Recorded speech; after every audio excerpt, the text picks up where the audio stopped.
Olá, seja bem-vindo ao programa Sem Filtro, aqui pela TV UFMA, o seu canal de ideias.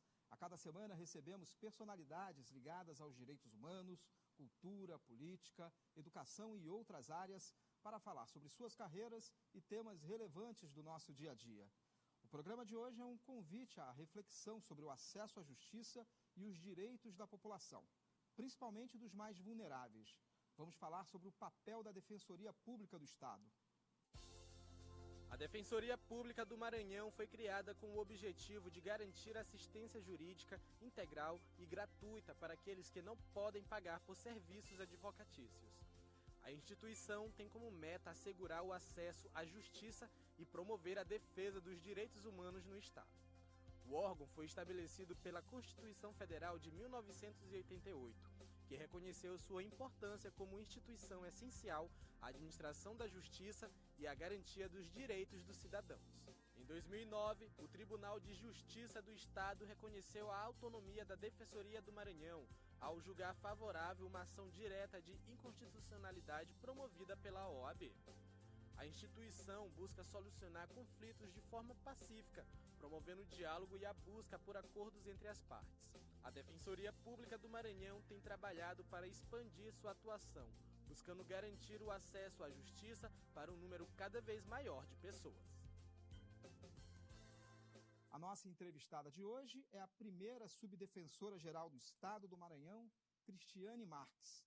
Para essa conversa, eu tenho a companhia dos jornalistas Felipe Clã, jornalista de O Imparcial, e Gildean Farias, editor do portal Difusora News. Obrigado por estarem aqui. Obrigado também, primeira defensora, na verdade, né? Uma terminologia mais diferente nesse caso. Eu queria que a senhora falasse um pouco sobre se a população ainda desconhece bastante o papel, a importância que é a Defensoria Pública do Estado, ou se as informações elas não estão ainda contempladas de um ponto de vista de um conhecimento daquilo que é a importância dela, principalmente para os mais vulneráveis. Bom, primeiro, obrigada pelo convite. É sempre um prazer falar sobre Defensoria Pública. A Defensoria Pública, ela realmente aumentou muito o seu espectro de conhecimento no meio da população, mas a gente tem certeza que ainda precisa avançar, principalmente porque o nosso público de atendimento são as pessoas mais vulnerabilizadas do Estado. Então, são pessoas que moram no interior, nos povoados, que realmente não têm acesso à informação. Para te dar um exemplo, nossa principal política de atuação institucional é a erradicação do subregistro. Então, você imagina que a gente chega até pessoas que são famílias de até 3 gerações que não têm sequer o registro civil. Então, essas pessoas nunca chegariam até a Defensoria Pública, não conheceriam a Defensoria Pública. Por isso, por ter consciência da vulnerabilidade do nosso público, a gente faz questão de fazer essa busca ativa. E também por isso a importância de um espaço como esse hoje aqui para falar sobre defensoria, dizer que nós somos essa instituição destinada a atender aquelas pessoas que são vulnerabilizadas, principalmente economicamente, que são as pessoas que têm a renda até 3 salários mínimos, mas também grupos vulneráveis. O que são esses grupos vulneráveis? São aquelas pessoas que não têm, devido a algumas situações, não conseguem se defender. Por exemplo, mulheres em situação de violência doméstica, crianças e adolescentes em situação de risco. Então, todas essas pessoas, a gente tem por missão constitucional fazer a representação dos direitos delas. Obrigado, Felipe. Vamos pegar esse gancho aqui do subregistro junto com a violência do campo, que me parece que é uma especialização sua, né? Uma área de atuação que a senhora está muito presente. Né? Nós entendemos, né? A imprensa entende, que o subregistro sempre foi uma arma poderosa de domínio político, né, de colocar a população. Mas hoje nós vivemos o boom da soja. Nós já vivemos o boom do gado, da invasão de terra e tudo mais. Nós somos o Estado brasileiro que mais mata líderes rurais para tomar terra. Como é que tem sido esse trabalho de vocês diante de um absurdo que está acontecendo, que o povo está sendo retirado novamente das suas terras e levado agora para em volta dos municípios? Como é que vocês têm atuado nessa questão? Excelente a pergunta. A Defensoria Pública criou recentemente um núcleo, que é o Núcleo Agrário, que é o Núcleo de Defesa Socioambiental e Agrário, que é um núcleo voltado único e exclusivamente para essas questões de tutela coletiva nos conflitos agrários. Então, a gente estruturou um núcleo especializado para isso. Nós compramos também materiais, compramos drones, materiais de medição para que a gente consiga fazer os levantamentos, contratamos assistente social, toda uma equipe para estruturar esse nosso núcleo. E há 2 semanas atrás, nós conseguimos uma decisão no STF que impediu a remoção de mais de 500 famílias lá próximo à Imperatriz, a comunidade Vila Nova dos Paulinos, e eram famílias que representavam 70% da população local e que iam ser desalojadas das suas casas por conta de uma ação que envolvia 2 grandes empresas que atuam aqui no Maranhão. Então, isso foi uma grande vitória para a Defensoria e é realmente um dos nossos eixos centrais de atuação, por conta de toda essa questão que você bem colocou do Maranhão ter uma violência no campo muito presente. Nós temos, além de ser o estado que mais mata, é o estado que tem, perdendo apenas para o Pará, maior número de pessoas em sistema de proteção de testemunhas. A Defensoria Pública faz parte da COECV, que é a Comissão de Combate à Violência no Campo e na Cidade, então a gente tenta mediar esses conflitos e auxiliar essas famílias para que a gente consiga fazer a regularização fundiária, tentar resolver esses conflitos de uma forma não violenta. Então, é realmente muito importante. E a questão do subregistro é isso. Essas famílias, muitas vezes, é o modo de vida delas que elas estão isoladas, né, em suas comunidades, e isso dificulta a defesa. Então, a gente vai atrás, nós vamos encontrar essas pessoas, trazê-las para a visibilidade, porque essas pessoas são chamadas de os invisíveis. Elas estão sem o registro, não têm acesso a nenhuma política pública de transferência de renda, não podem exercer o seu direito de votar. Não, as crianças estudam de maneira informal, como ouvintes. Então, a gente vai até essas famílias para fazer a gente faz uma anamnese da situação da família, né? Então, a gente vai resolver desde esse problema básico até a questão da regularização da terra, uma situação de pensão alimentícia que seja, para que a gente possa realmente trazer dignidade para essas pessoas.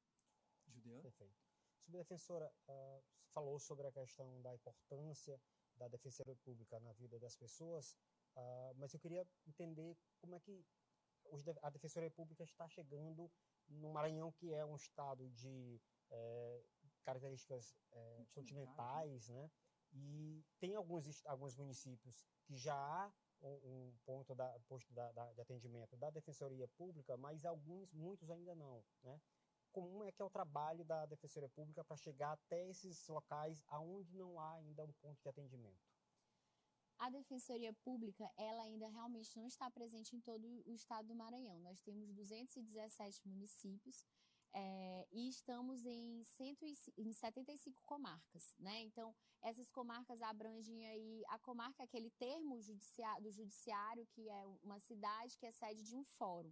Além das comarcas, nós temos os termos. Então, dos 217 municípios, nós estamos em 75 comarcas, o que envolve aproximadamente 150 municípios.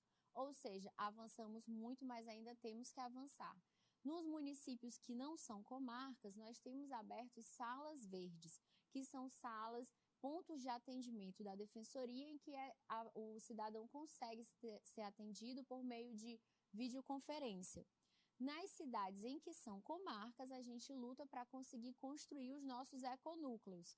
E aí nós participamos do orçamento participativo, que é aquela escuta que o governo do estado faz para ver qual política pública a população demanda. Fomos vitoriosos em várias regiões e com isso a gente tem conseguido recursos para construir os nossos econúcleos. Estamos avançando, a gente pretende ainda inaugurar daqui até junho do próximo ano pelo menos mais uns 10 econúcleos para que a gente consiga avançar. E o nosso sonho que a gente fala é pintar o Maranhão de verde, que é conseguir chegar em todas as comarcas. E é importante falar dessa expansão da Defensoria, que ela foi muito possível por causa do nosso modelo de expansão, que são os econúcleos, que é uma forma de construção que utiliza o material de container. Antigamente era o container, hoje deu um boom nessa construção, então a gente fala que é o steel frame, que não é mais material reutilizado de container. É uma construção rápida, em 3 meses o econúcleo fica pronto, só instala o econúcleo na cidade, a gente utiliza placas solares, mão de obra carcerária, e é um modelo barato que tem menor custo de manutenção e que deu tão certo que o Ministério da Justiça, agora com o ministro Lewandowski, pediu a cessão dos direitos autorais do projeto da Defensoria do Maranhão para ele replicar em todo o Brasil. Então, hoje, o modelo nacional de acesso à justiça que o Ministério da Justiça difunde em todo o Brasil é o modelo com assinatura e DNA maranhense. Eu estive num encontro com a Defensoria, um café que foi promovido com jornalistas este ano, e eu lembro bem de uma fala do defensor Gabriel Furtado, defensor-geral, onde ele falava da necessidade de aproximar a linguagem dos defensores, da Defensoria, com aquele que é o público principal, né?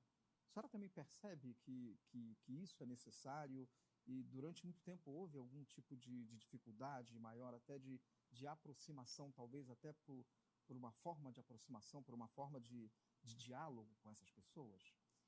Exato. A gente utiliza, a gente prega e orienta que todos os nossos membros e servidores utilizem o que a gente chama de linguagem simples, que é aquela linguagem de fácil compreensão, é evitar aqueles termos muito técnicos, né, que são conhecidos como juridiquês, porque quem é o nosso público, né? A gente tem que ter essa preocupação de se fazer entender pelo nosso interlocutor, que são as pessoas mais vulneráveis, até porque é importante que eles confiem na gente.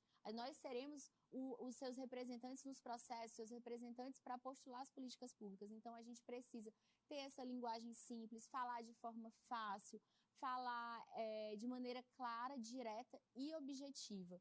E isso é, inclusive, hoje, uma orientação do CNJ, que é o Conselho Nacional de Justiça, que nos processos seja utilizada essa linguagem simples, que é algo que uma pessoa não precisa ser formada em direito para que ela possa entender o que está no curso do processo. O processo ele é público e faz parte de ser público ser compreensível. Então, essa é realmente uma diretriz, uma orientação nossa e tem sido muito importante, porque para a gente ser uma política pública de acesso à justiça, as pessoas têm que confiar e têm que pedir pelos nossos serviços. E nada mais chato do que você sentar para conversar com uma pessoa, ela falar um monte de termo técnico e você não entender. Então, a gente tem que ter essa humildade e essa compreensão de que a nossa necessidade passa também por uma adequação da nossa forma de ser, de escrever e de falar com os nossos assistidos. Vamos fazer aqui antes da gente entrar nas políticas públicas específicas, mas vamos fazer uma leitura aqui das relações dos poderes, né? Dentro do Poder Judiciário, nós conhecemos as vaidades, as liturgias, os rituais, né? A falta de linear entre a justiça, entre os advogados, entre o Ministério Público. Onde é que vocês entram nessa história? Como é que vocês são colocados neste processo? A senhora entende que, a nível de Maranhão, não vamos nem trabalhar a nível nacional, a senhora entende que a Defensoria tem o espaço, tem o respeito, consegue realmente penetrar dentro dessas decisões judiciais? Falando em nível de Maranhão, sim. Aqui no Maranhão, a gente trabalhou bastante para construir essa relação de uma forma muito saudável. Então, hoje a Defensoria Pública tem uma relação muito boa com o Poder Judiciário, com o Ministério Público e também com a OAB, porque há estados em que há uma certa tensão entre Defensoria Pública e OAB, porque a Defensoria Pública, nós somos advogados que prestam concurso público para fazer a defesa da população vulnerável.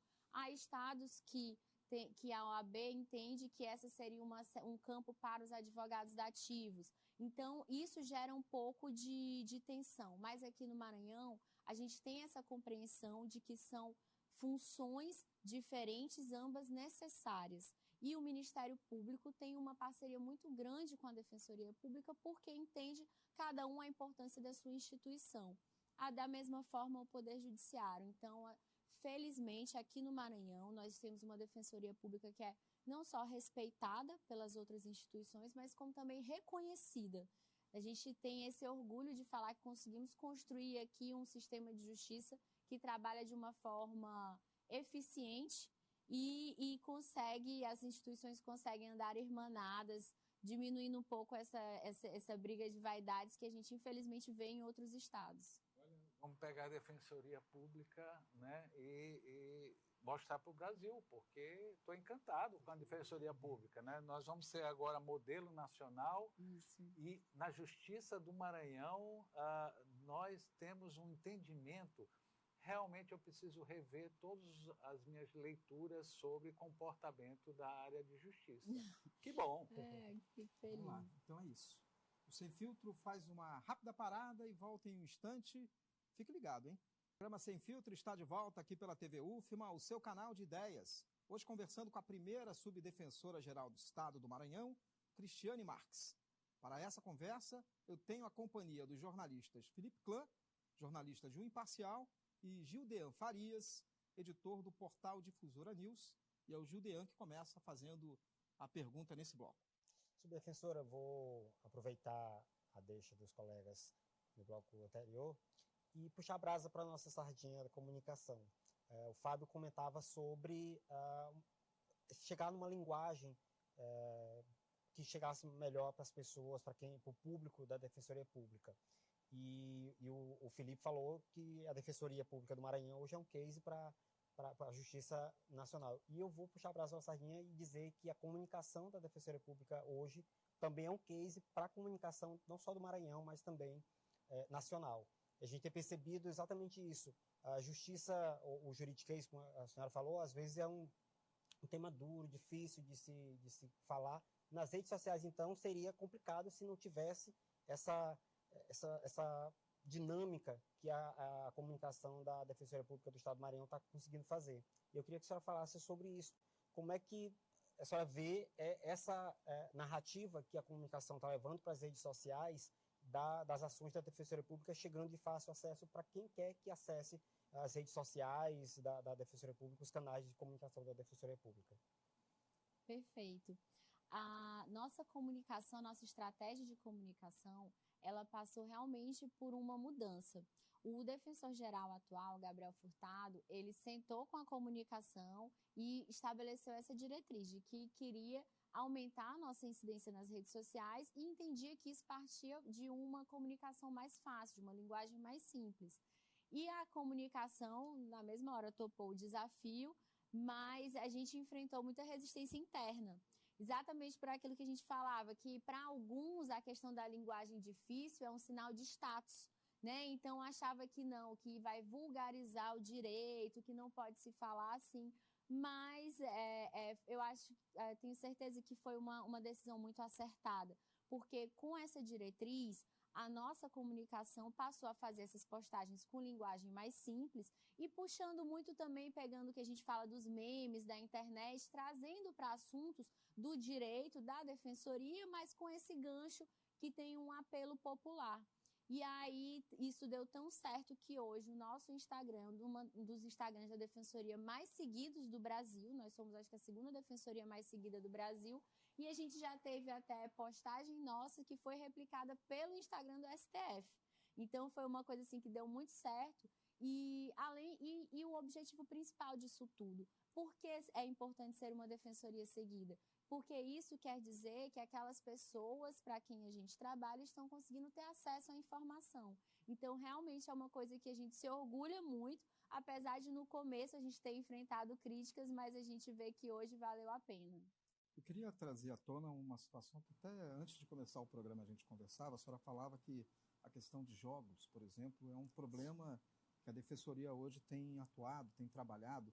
Como é que isso tem incidido dentro da atuação do trabalho da Defensoria, principalmente esses jogos de apostas, né, que tem essas bets ou esses jogos do tigrinho? Realmente é um problema muito sério hoje em dia, porque as pessoas estão se endividando. Então, pessoas que a priori não seriam público da Defensoria Pública, porque têm uma renda elevada, mas estão com essa renda comprometida quase que absolutamente com essas apostas, né? E isso muitas vezes vem mascarado por influencers que fazem a propaganda, que divulgam, e vem sendo um problema endêmico. Isso chega até a Defensoria Pública através do nosso núcleo de defesa do consumidor, porque se trata de uma relação de consumo, e aí a nossa atuação é, primeiro, se antes do endividamento a gente tem trabalhado as políticas de educação e conscientização, inclusive em turmas de formação, faculdades, universidades, até mesmo na Polícia Militar a gente já foi fazer uma formação sobre isso, sobre a questão do endividamento, e processualmente a gente vai fazer o trabalho para renegociar as dívidas, ver a questão dos juros, que é o que a gente pode fazer quando já está no processo de execução da dívida ou aquela pessoa está muito endividada. Mas é um tema que é muito importante que seja pautado e que seja falado, que as pessoas sejam alertadas. Inclusive pessoas de Bolsa Família, né? Tem se falado muito da utilização de recursos do Bolsa Família para jogos, muitas vezes. Do Bolsa Família, eles utilizam toda a verba do Bolsa Família para os jogos e aquela família acaba ficando ainda mais vulnerabilizada. É uma expectativa de ter ganhar um dinheiro e aí a tática dessas apostas é cruel, porque você ganha uma primeira vez, aí depois você aumenta mais, aí perde e aí fica nesse vício. Mas, enfim, é realmente um alerta e é um tema que precisa ser debatido, pautado e acredito até que precisa de projetos de lei para proibir, para coibir essa prática, né? A gente já vê algumas iniciativas do governo federal tentando impedir que o dinheiro do Bolsa Família, a verba do Bolsa Família seja utilizada para esses programas de aposta, porque é uma coisa que não é saudável. Eu já vejo como uma endemia, como algo patológico que a gente precisa ajudar a população. A gente teve há algumas décadas atrás a proibição dos jogos de aposta, das casas de cassino, né? E hoje em dia isso acaba que são cassinos virtuais e as pessoas estão se endividando. Então precisa dessa intervenção do Estado enquanto garantidor de uma política pública de saúde. O problema às vezes parece maior quando tem o culto dessas personagens dentro de alguns poderes, instâncias de poderes. Pois Felipe. E lembrando uma coisa que é importante, que o governo foi o maior incentivador exatamente porque é o que recolhe mais impostos, né? Tanto é que a única reação que o governo federal teve quando descobriu que a Bolsa Família estava sendo utilizada, 2,5 milhões de beneficiados estavam gastando seu dinheiro nos jogos, o que eles fizeram? Não, só pode ser quem esteja realmente legalizado no Ministério da Fazenda. Ora, isso não resolve o problema nenhum, não houve uma regulamentação depois disso. Isso é até importante que seja trabalhado, né, na linha do judiciário, junto aos parlamentares, para que realmente seja cobrado judicialmente, que é uma prática que nós não temos, né, da justiça cobrar o legislativo, né? Cobra muito o executivo, mas não cobra o executivo quando não propõe as leis e quando não regulamenta as leis. Essa é a grande questão. Eu queria trabalhar uma área com a senhora que é muito sensível, que é a questão prisional, né? Tanto para a área adulta como a infanto, né? Infanto-juvenil. Eu digo infanto porque esses garotos, apesar de ainda não ter 20 anos, não cresceram, não tiveram direito à infância, não tiveram direito a uma adolescência. Se trabalhou muito durante governos, e a gente acompanhou isso, né, de revisão de penas. E a gente entende que existem muitas pessoas que estão no sistema prisional e também na FUNAC, que já poderiam não estar mais. Principalmente na questão da FUNAC, que há uma rejeição muito grande nos municípios, porque não quer que esses garotos voltem. Né? Digo isso por experiência, porque estive lá comandando esses processos. Como está hoje essa relação e a presença da Defensoria Pública neste trabalho que foi tão rico há uns anos atrás? Vocês ainda continuam atuando? Sim, a Defensoria Pública atua tanto na execução penal quanto na defesa dos adolescentes em conflito com a lei, que são quando eles cometem um ato infracional, e aí se chama o adolescente conflito com a lei, que vai para a FUNAC, né? A gente atua e acompanha esses processos e a gente tem feito um trabalho de incentivar o cumprimento de algo que está previsto no Estatuto da Criança e do Adolescente, que é a inserção desses adolescentes, enquanto estão em cumprimento de medida em meio aberto, que eles sejam inseridos em ambientes de trabalho. Só que há uma resistência das instituições empregadoras de receber esses adolescentes. Então, o que a Defensoria Pública faz? Nós temos recebido os adolescentes e mostrado para a sociedade que eles podem sim ser ressocializados, que eles trazem um bom serviço, né? Eles precisam realmente de uma orientação e de uma oportunidade. E aí a gente tem estimulado nos municípios, nos interiores, que outras instituições recebam esses adolescentes, para que a gente permita que eles realmente passem por esse processo de profissionalização e de cumprimento da medida realmente efetiva. E aí a Defensoria Pública atua tanto aqui na capital quanto nos interiores em que tem as casas de acolhimento.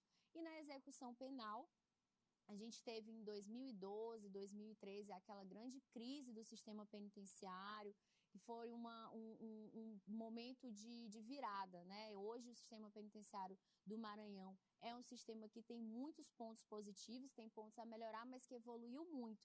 E a Defensoria Pública acompanha esse trabalho, nós temos um núcleo de execução penal muito estruturado e a gente busca também mostrar a ressocialização, que é, além de receber egressos do sistema prisional, toda a nossa mobília, toda a mobília da Defensoria Pública é feita por mão de obra carcerária. E todos os nossos eventos, eles são feitos, o nosso buffet é através da padaria do sistema penitenciário. Então, a gente vai dando oportunidades para essas pessoas. A gente tem tivemos 2 projetos do sistema da Defensoria Pública com a SEAP, que é a Secretaria de Estado de Administração Penitenciária, que foram finalistas do Prêmio Inovare, que é o prêmio do CNJ para práticas inovadoras. Um desses prêmios é o Escrita que Liberta, que foram oficinas de escrita para identificar potenciais escritoras, foi no Presídio Feminino, e nós vamos lançar um livro agora com esses contos.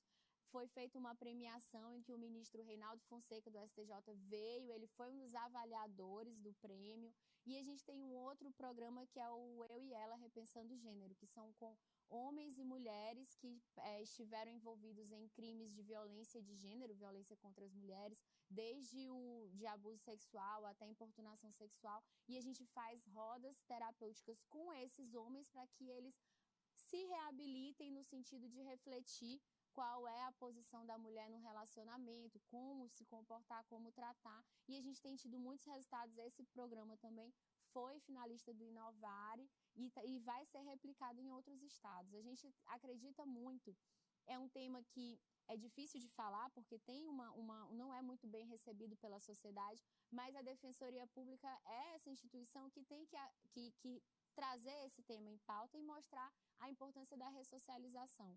Se a gente não acreditasse na ressocialização, não faria nem sentido, né, ter um sistema de progressão de regimes e acreditar que aquela pessoa pode aprender a como se comportar novamente em sociedade ou ter uma segunda chance. Defensora, queria tratar de um assunto que, inclusive, foi pauta nos meios de comunicação da Defensoria Pública e é pauta praticamente em todos os veículos de comunicação, que é a questão do tentativa ou a própria aplicação de golpes, né? Especialmente essas tentativas ou esses golpes acontecem via órgãos públicos, né? Porque prestam um serviço ou têm um serviço direto com a população. E aí a Defensoria Pública fez um alerta nos últimos dias sobre umas tentativas de golpe, sobre a aplicação mesmo de golpes que estavam acontecendo com cobranças indevidas em nome da Defensoria Pública. Queria que a senhora esclarecesse um pouco essa pauta também. É muito importante essa pergunta, porque, de fato, a gente passou por situações de pessoas usando o número de celular, colocando a foto da Defensoria Pública e cobrando dinheiro, cobrando valores pela atuação da Defensoria. E isso é absolutamente ilegal. A Defensoria Pública não faz isso. Todos os nossos serviços são absolutamente gratuitos. A Defensoria Pública não cobra. Nós recebemos, nós somos um órgão público, então o nosso dinheiro vem dos impostos. Então a gente precisa esclarecer para a população que qualquer cobrança é ilegal, não deve ser feito nenhum pagamento para nenhum servidor, membro, estagiário da Defensoria Pública. E se se o assistido tiver sido cobrado, a gente pede que ele denuncie para a Defensoria Pública, para a delegacia, para que a gente possa apurar. Nós tivemos recentemente alguns casos no núcleo de saúde de pessoas se passando por pessoas da Defensoria Pública dizendo que precisavam levantar, desbloquear a verba para comprar medicamento, e aí a gente já fez o boletim de ocorrência, encaminhou para as autoridades policiais para que averiguem quem são essas pessoas e como elas conseguiram esses dados, né? Então, realmente é importante alertar. Todo o serviço da Defensoria Pública é absolutamente gratuito. Ok, chegamos ao fim do segundo bloco. A gente vai para mais um intervalo e, na volta, o último bloco do programa Sem Filtro de hoje. É um instante só. Voltamos para o último bloco do programa Sem Filtro, aqui pela sua TV UFBA. A nossa entrevistada de hoje é a primeira subdefensora-geral do Estado do Maranhão, Cristiane Marques. Participam dessa conversa os jornalistas Felipe Clã, de O Imparcial, e Gildean Farias, editor do portal Difusora News. Cristiane, eu queria que a gente começasse falando agora do Maradefs, que foi uma ação realizada pela Defensoria no mês de maio. Queria que você explicasse o que foi esse Maradefs e qual o resultado, qual a avaliação que vocês tiveram de todas as ações realizadas nesse período. Maradefs foi um movimento de uma semana organizado pela Defensoria Pública do Maranhão em alusão ao dia 19 de maio, que é o Dia Nacional da Defensoria Pública. Então, qual foi a nossa ideia? A gente queria realmente mobilizar para tornar a Defensoria Pública mais conhecida ainda, retomando o gancho daquilo que a gente falou no primeiro bloco. A importância de trazer a Defensoria Pública para a comunidade, de aproximar mesmo da população. E aí, com isso, nós mobilizamos todos os nossos núcleos, foram 236 eventos em apenas uma semana. A gente teve desde a corrida da Defensoria, a gente teve a nossa feira na Praça Nauro Machado, nós tivemos oficinas de educação em direitos para as mulheres quilombolas em Alcântara, em todo o interior do estado, em Buriticupu, Grajaú, foram muitos eventos, e não só palestras de direitos, mas de todas as várias formas. Tivemos até media training também, para que a gente conseguisse falar de defensoria de uma forma leve e aproximar aquela pessoa que nunca ouviu falar ou que achava que defensoria era só para resolver problema de pensão, mas acaba sabendo que, não, eu posso resolver uma briga de vizinho, entendeu? Então, a gente quis mesmo mobilizar o Maranhão. Ficamos muito satisfeitos e agora o desafio já foi lançado para o próximo ano, que uma semana vai ser pouco, que a gente quer realmente fazer, quiçá, o mês inteiro de Maradefs. Felipe? Olha, puxar a sardinha de novo para a nossa área, a comunicação, né? Novela é bom demais, diga-se de passagem, né? Eu estava vendo uma reportagem muito interessante de uma questão que foi discutida de pensão alimentícia na novela das 8, não sei mais se é 8, é 9, é 10, cada hora... De uma novela. De uma novela. E o aumento que teve de procura, né? Eu acho que ficou muito preso ao Rio de Janeiro, ou não sei se aqui também houve. Aqui também. Me parece que as pessoas não tinham mais essa consciência que a Justiça, que a Defensoria, que o Ministério Público ainda tem uma força grande em cobrar os pais ausentes, não é verdade? Como é que está esse trabalho? Realmente foi incrível, porque depois dessa cena da novela, a procura por informações sobre processo alimentício, pensão alimentícia, aumentou muito. Aqui em São Luís, na Defensoria do Maranhão, melhor dizendo, o aumento foi de 40% em 24 horas. Então, foi uma demanda realmente assim que surpreendeu, e isso foi observado em todas as defensorias do Brasil. Eu acredito que seja muito a questão de quebrar o estigma. Porque a cena da novela ela era bem didática e a mulher falava assim, mas eu vou colocar meu ex-marido na justiça. E a personagem falava, não, você vai pedir o direito, vai cobrar o direito do seu filho. Então, aquela coisa de tirar o estigma de justiça, de parecer que está fazendo uma coisa contra o marido, ver que é uma coisa a favor do filho. A cena foi didática de falar como fazer, o que precisava. Então, acho que isso despertou o interesse. Porque realmente a mãe, quando ela vai entrar com um pedido de pensão alimentícia, uma execução de uma pensão que está atrasada, ela sofre um constrangimento da família, há aquela questão, todo mundo pensa, entrar na justiça dá trabalho, é chato, mas é aquela coisa de conscientizar e de mostrar que é uma coisa que ela faz pelo filho, não é contra alguém. Então, essa repercussão foi muito positiva. a gente foi surpreendido, mas que só mostra mais uma vez a necessidade de falar e falar e falar sobre defensoria, sobre os direitos dos vulneráveis, né? A gente faz também um trabalho sobre a Lei Maria da Penha, e aí tem um projeto da Defensoria Pública que é o Tchalu e Mulher. E a gente vai fazendo a conscientização sobre a Lei Maria da Penha e sobre as medidas protetivas para as mulheres que estão em situação de violência doméstica. E aqui em São Luís, já mais de uma vez, já a Cidade Olímpica, Cidade Operária, Itaquibacanga, a gente falando sobre isso, mulheres vieram até mim depois da palestra dizer que nunca tinham ouvido falar de Maria da Penha, de medida protetiva. Então, por mais que para algumas pessoas, para o nosso meio principalmente, seja um tema fácil, para outros não é. E essa pessoa que não conhece é justamente aquela que mais precisa. Judeu? Sobre a defensora, voltar mais uma vez a pauta da defensoria chegar aos lugares mais distantes do Maranhão. Você falando do Maradefs, que foi uma iniciativa a ser aplaudida por nós, né? E aí, além do Maradefs, existem outros movimentos de caravanas, de ações que faz essa aproximação da Defensoria Pública até os locais mais distantes. Como é que acontece essas caravanas? Parceria com que órgãos? Ou é a própria Defensoria que leva com suas forças próprias? Queria que a senhora falasse sobre esses movimentos. Nós temos na Defensoria as nossas unidades móveis, né? Então, a gente tem a carreta dos direitos, que ela é aquela carreta bem grande, que chega, é um acontecimento aonde ela vai. Temos os ônibus de atendimento e as vans de atendimento. Nós vamos para os interiores, ou aqueles interiores que estão com demanda represada, ou interiores que não têm ainda Defensoria Pública.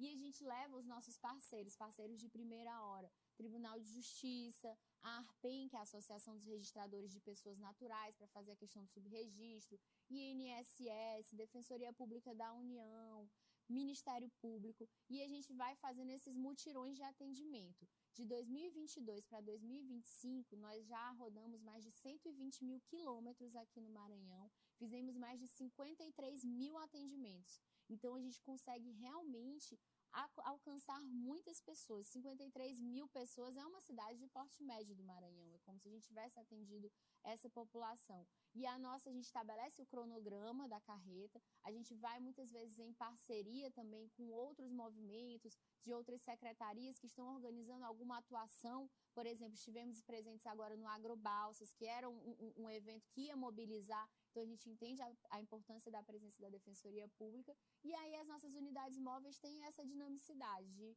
irem para esses lugares mais longínquos. A gente faz atendimento em comunidades quilombolas e vamos em comunidades indígenas, que também é uma demanda muito importante aqui no Maranhão, para que a gente consiga alcançar todo o nosso público-alvo.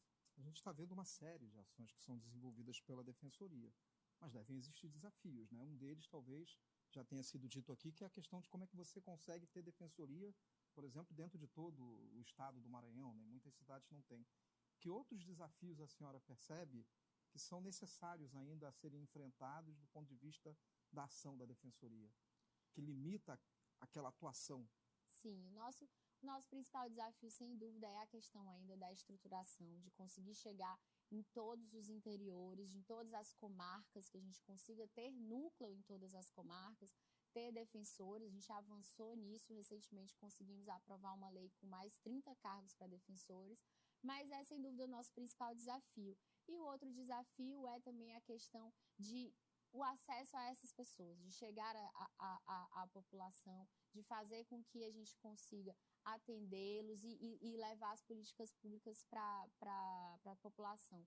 Porque o Maranhão, ele é um estado muito grande e é um estado, mas é um estado empobrecido, né? Eu acho muito importante pontuar essa diferença. Não é um estado pobre, é um estado empobrecido. Porque é um estado que tem muitos recursos naturais, tem uma cultura pujante, tem uma população muito aguerrida e que ama muito seu estado, mas ela tem ainda muito contingente alto de população vulnerabilizada. Então, o nosso desafio é estruturar e chegar até essas pessoas. A gente vai inovando com as nossas unidades móveis, temos a perspectiva de receber mais duas carretas ainda esse ano, para que a gente consiga fazer esses atendimentos itinerantes aí num volume ainda maior. Felipe? Olha, nesse amplo processo de vocês de integração, estruturação, né, a senhora acha que a questão voltando aqui esse tema da mulher, né, da família, esse alto índice de violência contra a mulher, né, esse absurdo índice de assassinatos, né, a gente escolhe uns termos bonitos que não funcionam, né, de assassinato. A senhora entende que é por questão de falta de penas mais duras ou é uma questão que deveria começar na escola, dentro das famílias, dentro das igrejas? Porque a gente vê o preconceito em todos esses setores. O problema do feminicídio e da violência de gênero é um problema cultural. É um problema realmente cultural. A Lei Maria da Penha é uma lei muito boa e é reconhecida internacionalmente por ser um mecanismo legal muito bom, mas o nosso problema é cultural. Para dar um exemplo, a Argentina, que é o nosso país vizinho, tem um índice de feminicídio menos da metade do Brasil. Então, é a questão de, tradicionalmente, como se comportava a questão das relações entre homem e mulher, as relações de afeto, aquele sentimento de posse sobre a mulher. Até recentemente, a mulher ela não tinha ainda sua autonomia civil, então ela era realmente tratada em situação de similaridade com as crianças, em termos de discernimento. Isso mudou com o Código Civil de 2002, que a mulher passou a ter plenos direitos, assim como os homens. Então, para vocês verem como é uma questão muito recente. E aí é importante exatamente isso, a questão de ir para as escolas para fazer essa educação em direitos, fazer essa reflexão sobre a autonomia das mulheres, falar nas igrejas, falar inclusive nas igrejas mais conservadoras. Para vocês terem uma ideia, eu já fui falar sobre Lei Maria da Penha e violência de gênero dentro de uma igreja evangélica daquelas mais tradicionais e fui muito bem aceita, porque é uma questão de não é mulher contra homem. Isso é muito importante falar, não é mulher contra homem. É a mulher se protegendo daqueles homens que não a tratam de maneira digna, que a tratam como uma posse, que a agridem, que não são todos os homens. Então é importante também trazer os homens para esse debate e discutir e falar sobre isso, né? Nós tivemos um feminicídio há muito pouco tempo em São Raimundo das Mangabeiras, que foi um caso muito triste, e a gente percebe que passa por essa questão de falar sobre o tema para que a gente conscientize. O Anuário de Violência Doméstica mostra que os principais motivos para as mulheres ficarem num relacionamento abusivo, número 1 é a dependência financeira, número 2 é a questão do medo da repercussão social e a preocupação com os filhos. Mas, ao mesmo tempo, um dos primeiros motivos que faz a mulher sair do relacionamento é quando a violência chega nos filhos. Porque enquanto a violência está na mulher, ela aguenta pensando, não, mas pelo menos ele bota um prato de comida para o meu filho ter o que comer. Mas quando a violência passa para os filhos, não só essa mulher tem mais coragem de sair do relacionamento, como também ela encontra mais apoio da sociedade. Se ela vai conversar com uma vizinha, com a igreja. Então, assim, é importante essas pessoas que são a rede de apoio estarem abertas para ouvir e para aconselhar de forma correta. É um tema que a Defensoria Pública trabalha muito e é muito importante para a nossa sociedade aqui no Maranhão. Só mais uma informação, no anuário mostra também as piores capitais para ser mulher, né? E aí eles utilizam dados como índice de violência de feminicídio, a questão da participação na vida política e o percentual de mulheres que não estudam e não trabalham. A pior capital para ser mulher é Vitória, no Espírito Santo, e a segunda é São Luís. Que triste. Então, queria que a senhora fizesse as considerações finais, fizesse o convite aí para a população procurar, né, visitar a Defensoria. A gente já chegou à reta final do nosso programa. Olha, primeiramente, muito obrigada pelo convite.